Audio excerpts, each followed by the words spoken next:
السلام علیکم ورحمۃ اللہ وبرکاتہ۔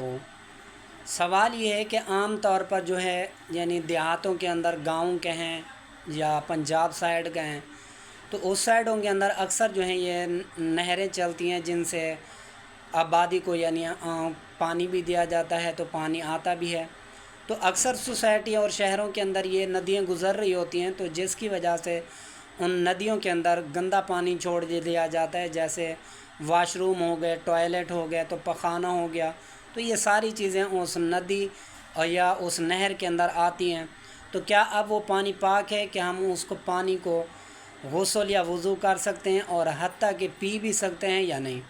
تو اس کا جواب یہ ہے کہ یہ پانی پاک ہے، یہ 10 درجات سے زیادہ ہے، اور خود پانی جاری بھی ہے، جاری پانی کے حکم میں بھی ہے۔